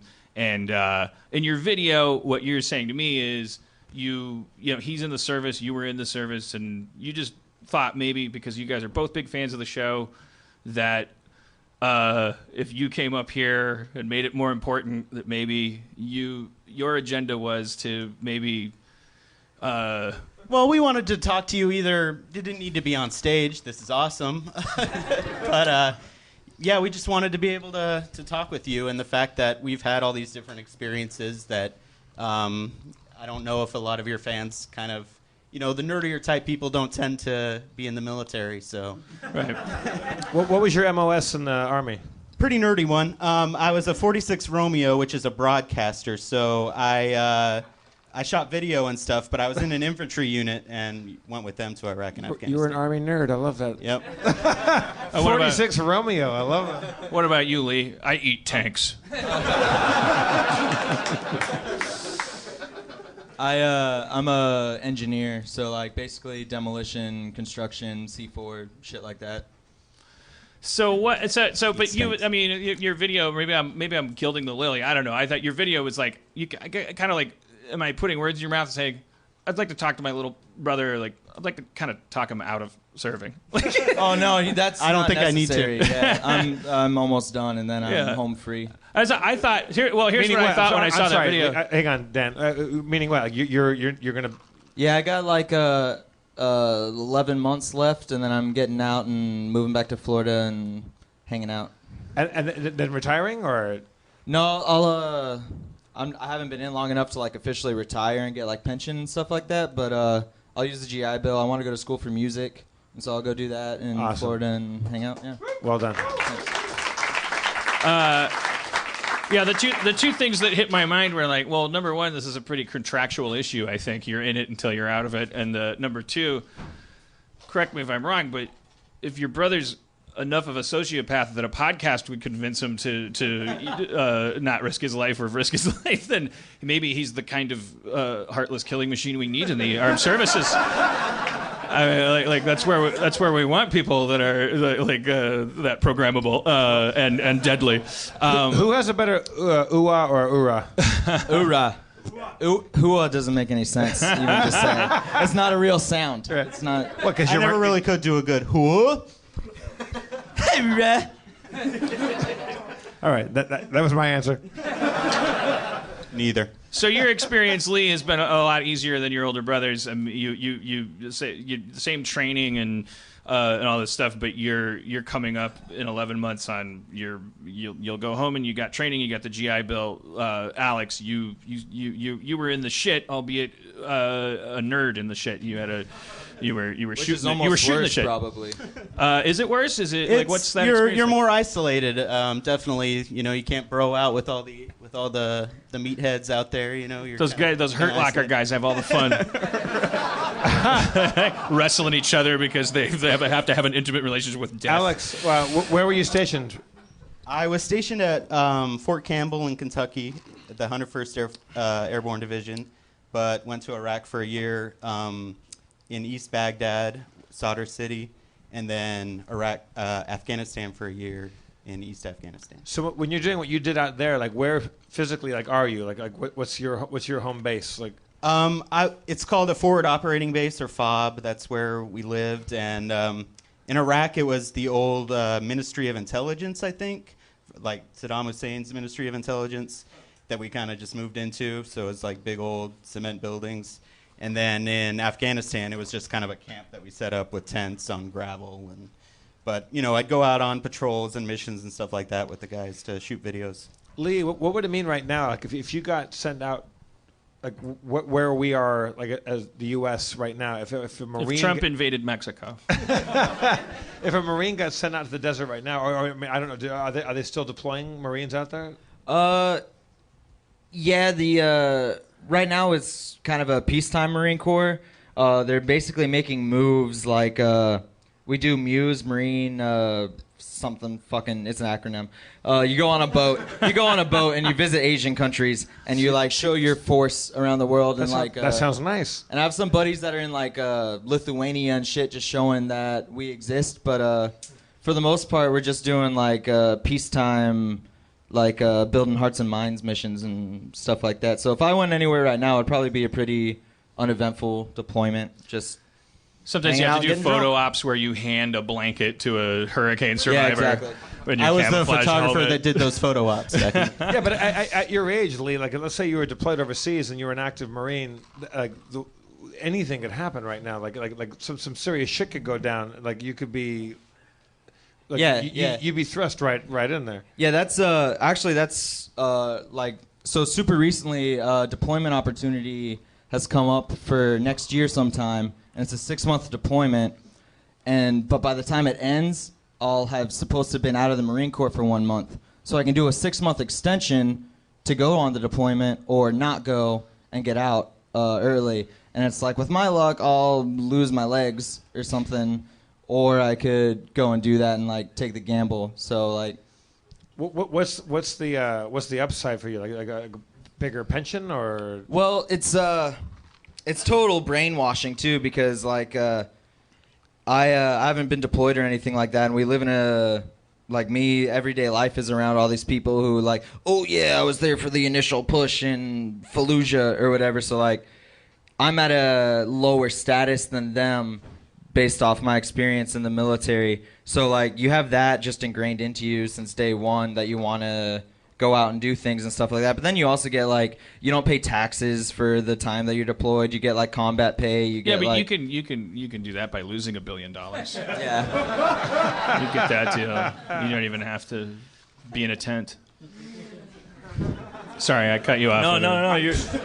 I was very lucky. I got to go perform for some USO shows, like for Marines and Army and some air bases, and we also got to go to some Bethesda and Walter Reed, like the hospitals where most of the wounded Marines are at. and it was fucking crazy, man. Like that's everybody's blown to bits, and some of the nicest, like coolest people you ever met. It's nuts. Yeah, and what, just like people getting blown to bits, like I obviously have never seen it firsthand, but I work with people and I'm around people so often that have had that. Like right now, I actually got tasked out, so I just check IDs at the gate, and I'm like, "Welcome to Camp Pendleton. Have a nice day." But there's this old dude who calls himself Agent Whitehead, and he has a retired military ID, so we have to let him on base. But he's always like saying that he can like mind control people and stuff like that, and he has like 2 prosthetic legs, but like, and he's a Vietnam vet, so like that dude got messed up, fucking, like that dude. Where are you guys at? I want to know a lot more about Agent Whitehead. That's classified. Can we get him on the show?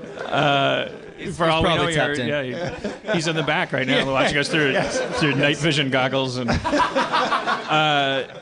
where are you guys at politically? I mean, like, there's been this tradition, like, I'm a Republican, so I'm into war and strong armed forces and defense and all that stuff. But it's like Truman was a Democrat and he was a civil rights advocate and dropped the bomb on Hiroshima and Nagasaki. Why did get the other one right, Dan?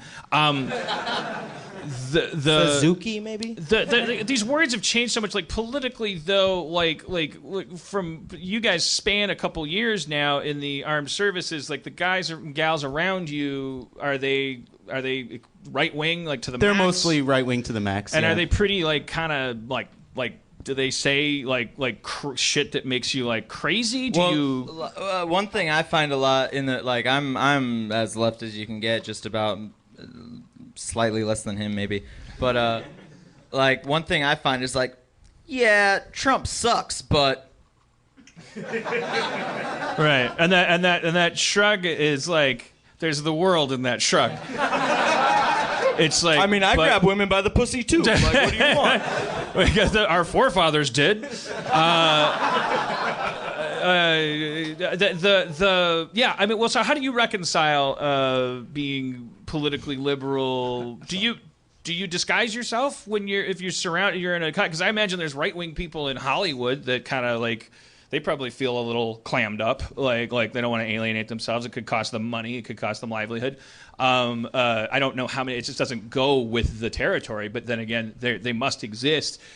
So what do you guys do when you're in a tent or a barracks or some army term, military term, and people say something like, do you engage and go like, no, I'm gonna change your hearts and minds, like.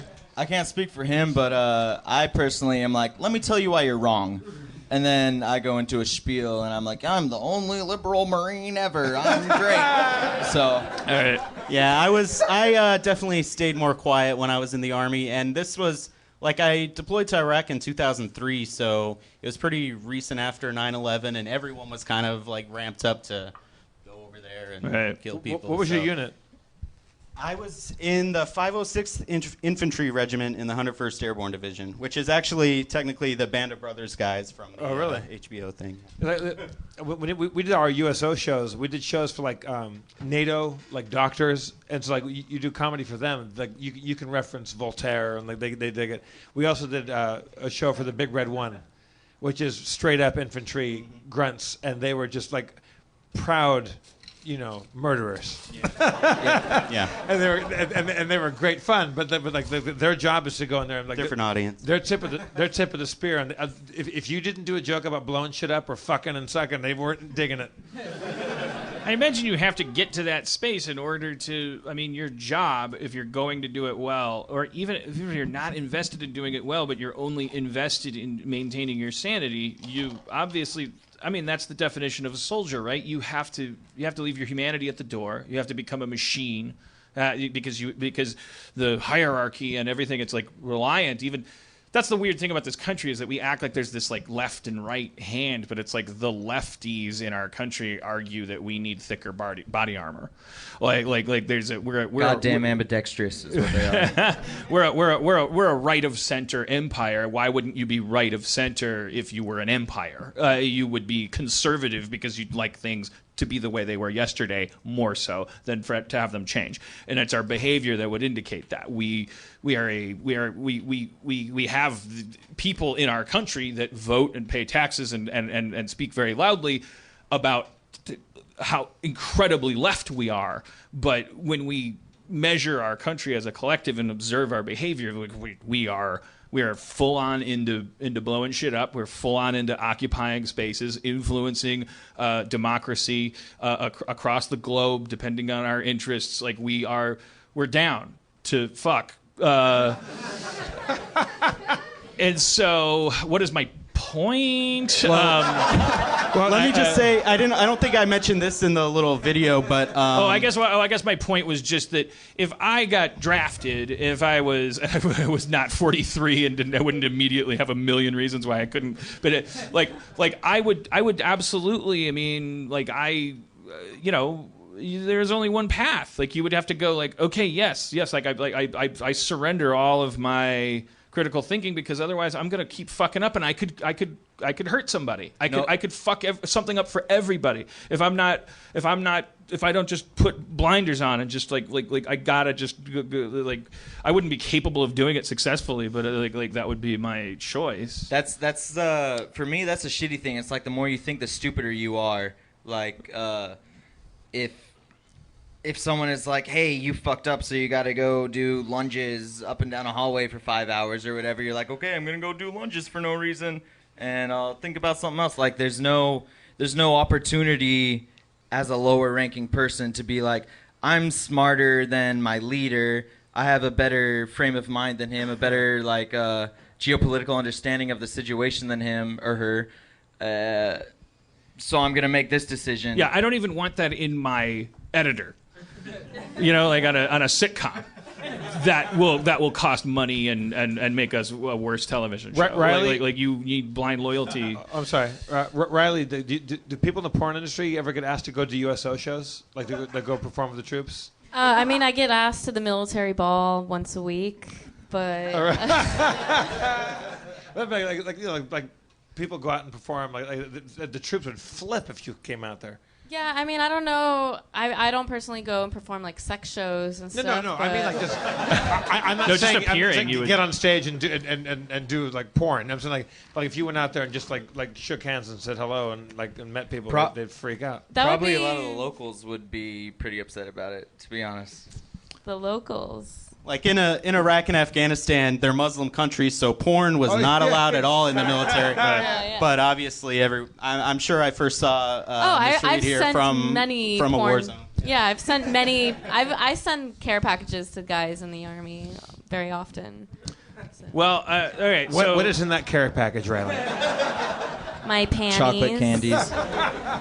So your service to our country and your love of your brother has gotten you up here. We're very fascinated to hear from you. You're a good egg. Like what do you want to do with this opportunity? Is there any albums to plug or any props? If you're yes on 60, let's hear your counterpoint.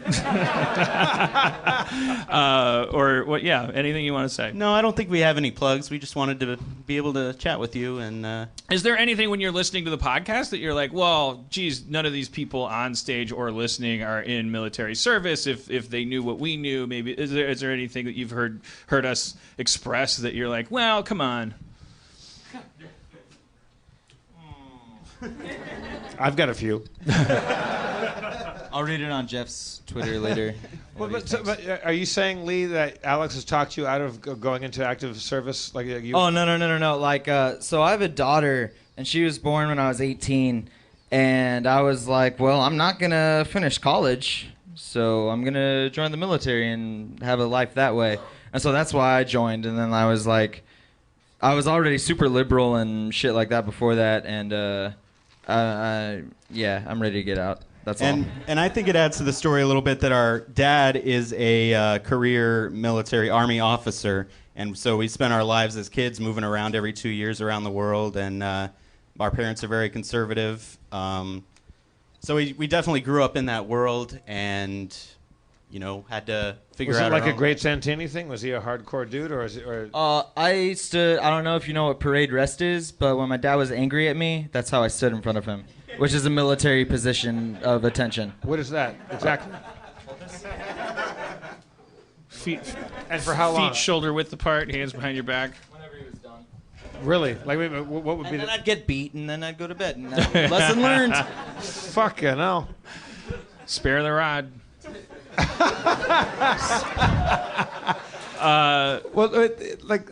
Here's like when I went to these shows and I met these officers and I met these enlisted men and women. They were like, "Hey Jeff, you should really, you ever think about being an officer?" I'm like, "No, like I hate." You're too smart. You're too smart, Jeff. I hate being told what to do. And they go, "Yeah, but all officers hate being told what to do." It's like, "Yeah, but I would be in jail the whole time because I don't like all these fucking rules." They're like, "Yeah, that's what all great generals say." I'm like, "You're freaking me out! Like, fucking stop it." Something I've never understood. Maybe you guys could clarify this. If you're nerds and you're in the military, and you've experienced this, am I mistaken in assuming that no matter who's been president through the span of our country's history, there's never been a dramatic I know that Republicans are better at starting entire wars, and I guess that's better for the military, but I don't think you guys think like that when you're in that line of work. I don't think you're like firemen don't go, "Oh, this guy's pro-fire. I want him to be my candidate." No. Like you're firemen. Your job is to put out wars. I mean, it's not and in other words, it's not like it's like a jackpot. Is your average Marine or your average Army soldier are they gung ho and they want to kill motherfuckers? They want war. They are gonna vote for whoever is most likely to start the next war. But it's because of their ideology, right? It's not because of anything practical. Where it's like Hillary Clinton, as far as I know, just like Obama before her, Bill Clinton, these aren't people who reduce the amount of fucking up people we do, are they? No. They're the defense budget stays the same and increases at the rate that it increases. Correct? I think the only president that hasn't declared war was Carter. I think every Democrat that except for him maybe has it's almost like the president doesn't matter at all, except when he's a fucking lunatic that can actually. I don't think we would have invaded Iraq if Al Gore had been president. That's the classic example. You can't picture that happening. If Al Gore was president, that'd be great. But you spent your military career and got your GI Bill paid. You've been at Camp Pendleton. You haven't been stationed in a country that we're occupying or fighting. Our defense budget continues to it's more important than education. That shit better fucking pay for my college or I'm going to be pissed.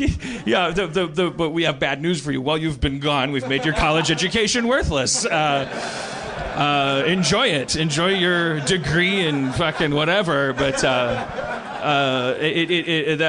because we haven't valued education as much as we have defense, and for that reason, it kind of confuses me when I see video footage of rooms full of hardworking men and women that are salt of the earth that grew up in lower middle class neighborhoods and who volunteered for military service, who are so invested in who becomes commander in chief of our military, and it's you don't think Obama is gonna be a boon to your industry? Well, I was in Afghanistan when Obama was inaugurated, and it was like a funeral out there. Everyone was because they think he's gonna what?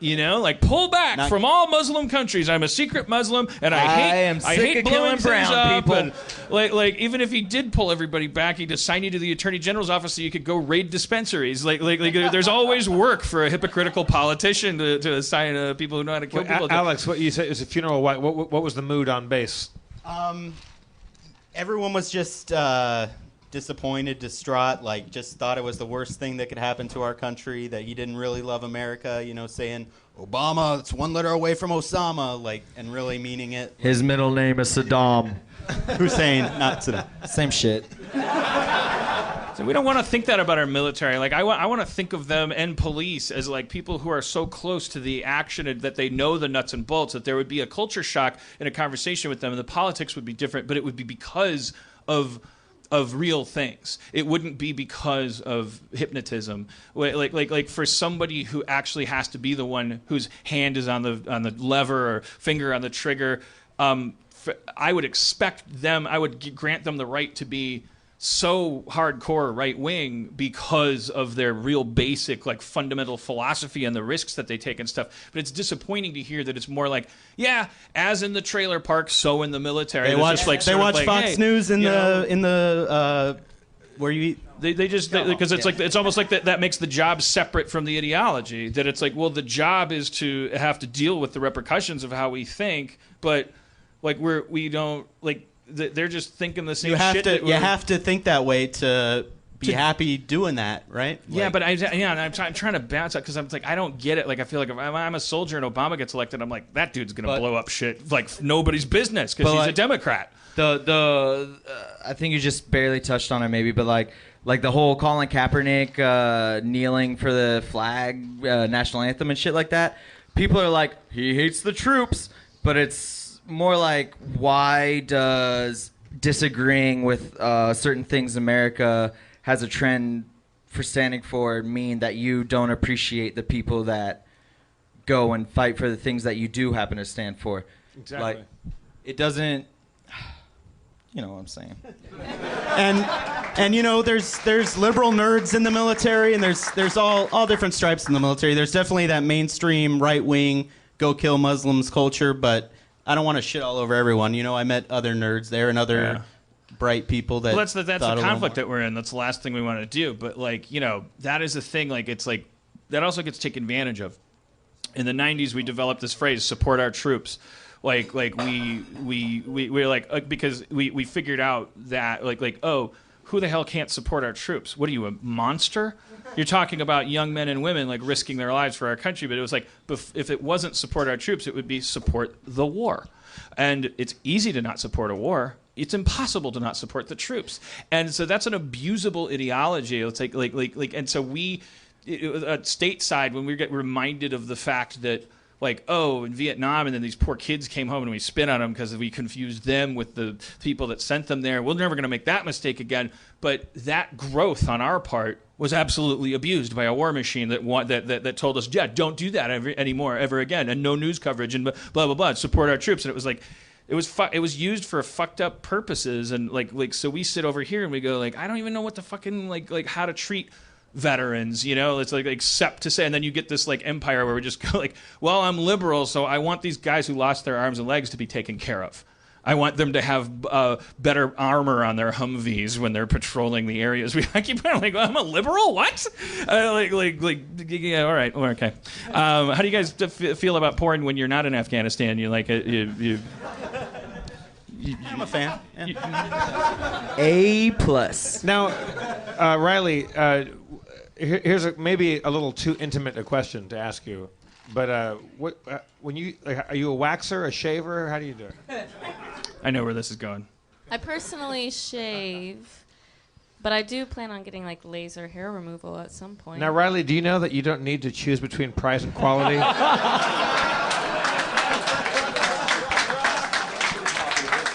To get an amazing, affordable shave, DollarShaveClub.com's the answer. They support the troops. They support the troops, and also, if you don't like it, you get your first month free at Dollar Shave Club. Dollar Babies Shave Club. grow your bush. You got Riley. Did you know if you go to DollarShaveClub.com/Harmontown, you'll get a discount of some kind? They'll actually come over and shave you. A representative from Dollar Shave Club comes over and just gives your genitals the perfect shave. Seriously, I have no reason to deal with the drugstore hassle and battle the locked-up Razor Fortress ever again. Dan, what are we doing? What is our fucking show? I've never seen a nickel from any of these things, but we sell underwear and razors, and I've never seen fucking $3. Jeff, I agree. It's insane that we've created a dichotomy between quality and price. Especially with shaving equipment. Like, why can't the top-notch shaving accoutrement also be the cheapest. Are you saying that I should simply go to dollarshaveclub.com/Harmontown and pick a razor that works for me from their lineup of amazing blades? Jeff, I can't control you.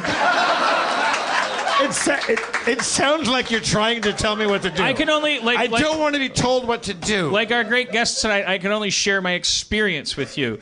Riley Reid's done 437 movies and doesn't have AIDS. That says no on Prop 60 to me. But the Cook brothers say 11 months and out, and I'd like to use my GI Bill. That says vote Democrat to me. But don't be fooled and think that they're not also hawks. And all I can tell you from my experience is that I get a first-class shave when I use the executive blade. You have a beard. You have a full beard. This is all built on lies. My brother actually just ran out of his Dollar Shave Club razors this morning. Hence. Oh. And he's a veteran. So go to dollarshaveclub.com/Harmontown and support our troops. Yeah, exactly. Even the lapsed ones.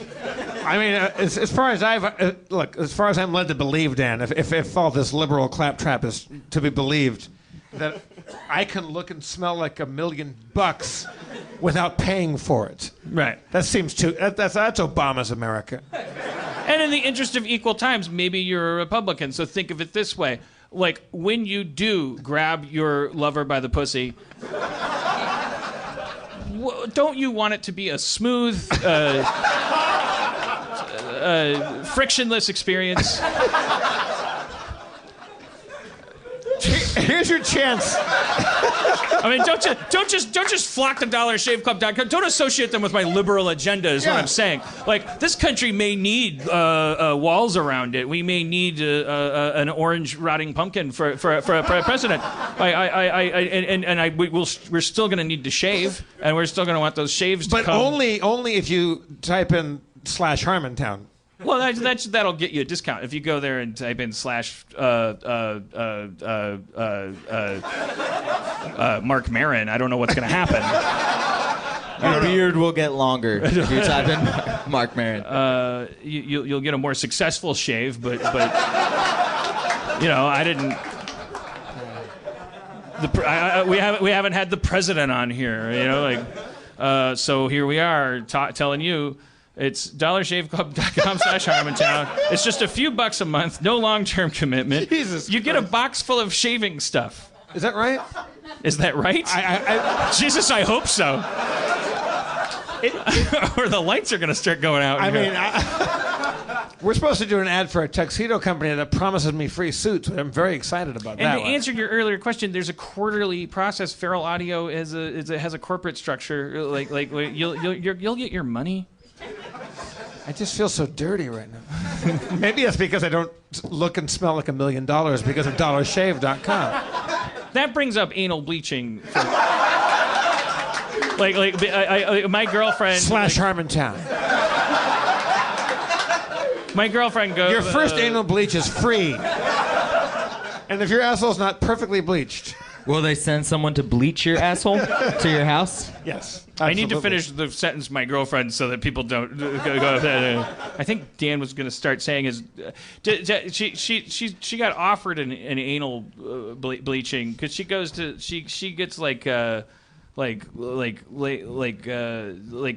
a guy. It's like laser scrapings or so, I don't know. She has a guy. Laser scrapers. I don't know if he's a guy, he's a skincare guy, or like she's got very wonderful soft skin and like a fake doctor. And then at one point he was like, he told her he said, we do anal bleachings, I think, and then he looked at her butthole. He's like, you don't need it. Good for her. So good for you. There's nothing more important to me than a bright white butthole. You need to wear sunglasses I once almost. had one guy trying to tell my ethnicity by the color of my asshole. He's like quarter Cherokee. and you're like wriggling, and they're like, oh, yeah, tell more. And then he's like, oh my God, don't go out tomorrow night. And then he falls over, and there's a poison dart in his back. You can say no, those records are sealed. I don't do like any alteration to my body at all. So like I don't put fake nails on. I don't dye my hair. I don't do anal bleaching. But you must certainly need a shave once in a while. Yeah, I mean like I shave my legs. Yes, but how much are you paying for your razor? What about lifestyle, diet, exercise, drinking, drugs? Do you have do's and don'ts, and like are there sacrifices you make to maintain Yeah, I mean I definitely I used to skateboard and stuff like that, and I don't do that anymore because now you could scrape a knee and it yeah, would affect exactly. you. If I have a scrape on my knee, I can't be booked or whatever. But what about just are you like, do you have to push No. the limits of your endurance daily to like maintain a? No, I don't work out or anything. I'm not being glib, but like part of your work is exercise. Yeah, I mean, I feel like I hit that daily heart rate thing that I'm supposed to do, like with That hadn't my even job. occurred to me And I like to do a lot of the work. Like I don't like to just leave it up to the guy because I like to perform up to my standard and my quality of what I think. As most women do, I feel like. Yeah, I mean, and also I don't like to play dead starfish, so I definitely. Dead starfish. Dead starfish. Do you have like parts of your body insured? Because I feel like if I made my living off of being attractive and being appealing for other people to watch me have sex, I would get my best parts insured. I don't. I've heard of like some people do, like Kieran Lee, who is like a big time Browsers performer, has like $1 million insurance policy on his penis. So his penis is insured with Lloyd's of London. They used to say that about like what's her name for like there was a Entertainment Tonight hostess or whatever, Lisa Gibbons or something like her legs are insured with Lloyd's of London. Vanna White's smile or something like that. Like didn't she have an insurance thing? I mean, does that mean? Yeah, I guess like okay.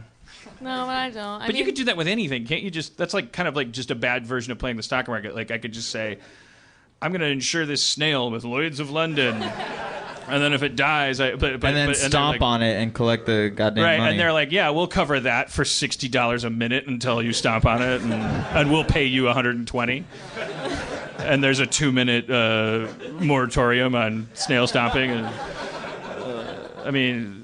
I don't like insurance. I feel like insurance is like Dino says that dessert is where Western society like where we peaked. Like that's you knew once we started inventing food that we were just like, no, I'm not hungry, but just a little more food just for the taste.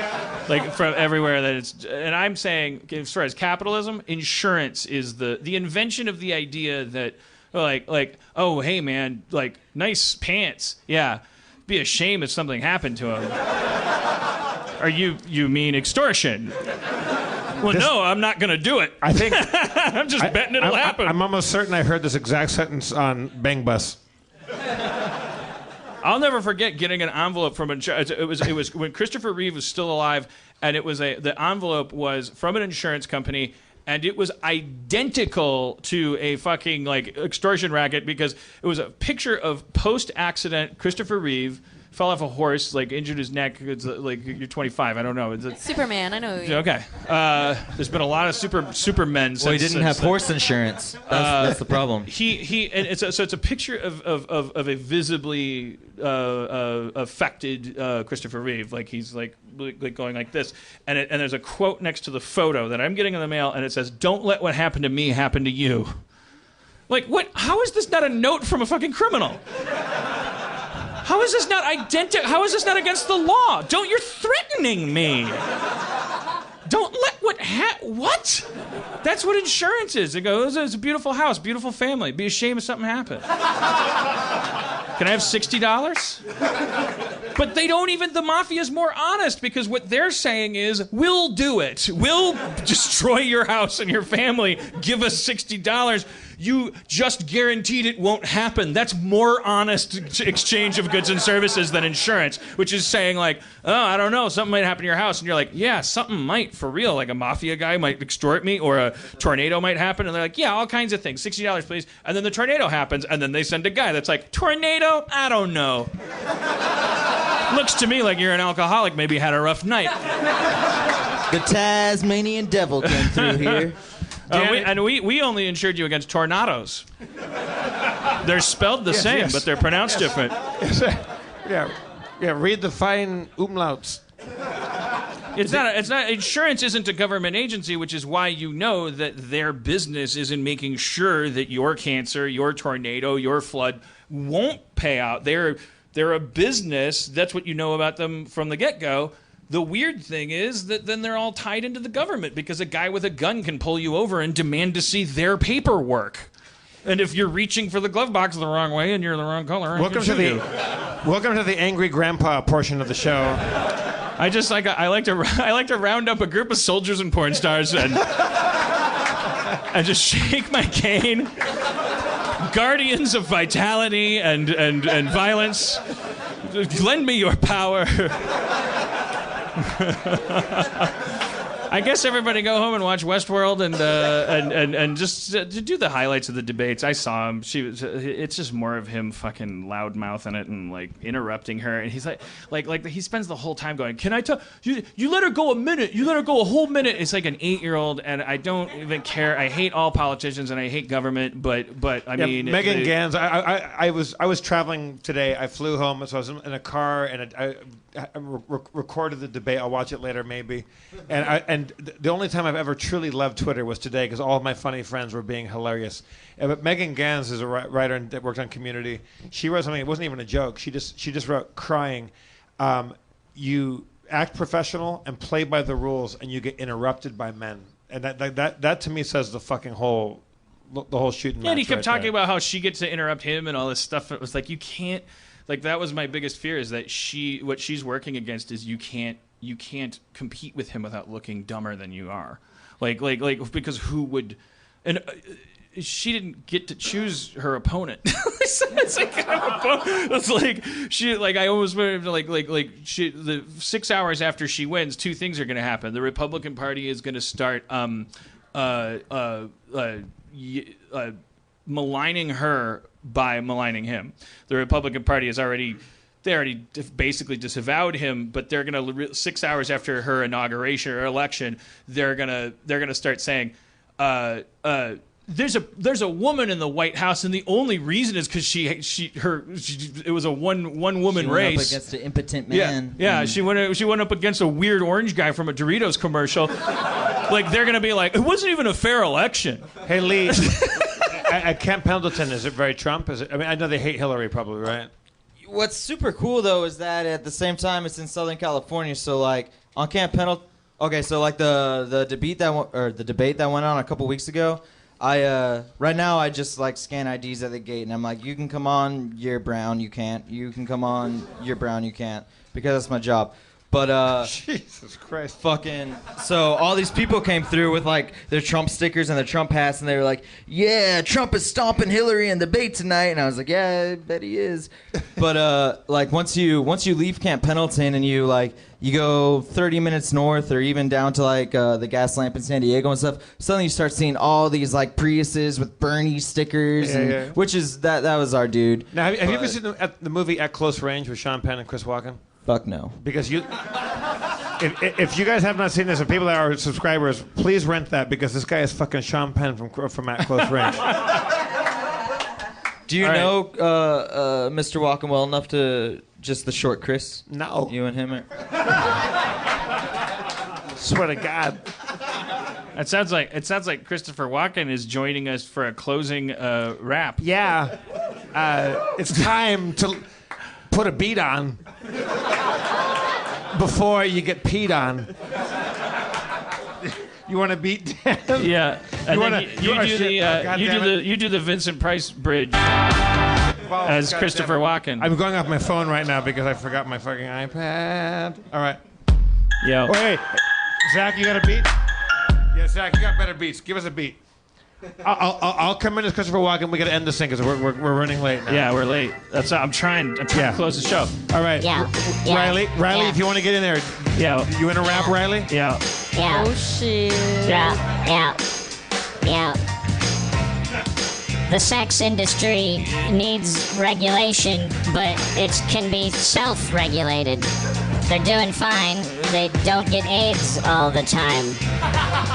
Vote no on Prop 60. If you want to get swifty with Rick and Morty fan Riley Reid, go to readmylips.com. She's got all you need.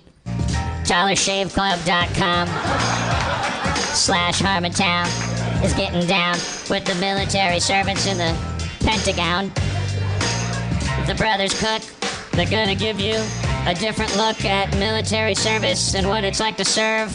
I fucked your mama so hard, she had to swerve around my dick.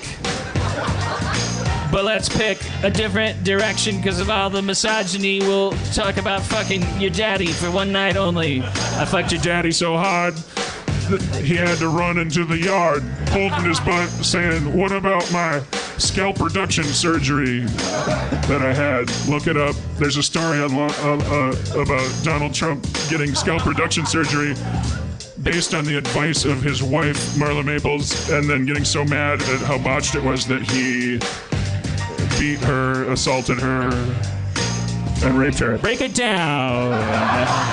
Okay.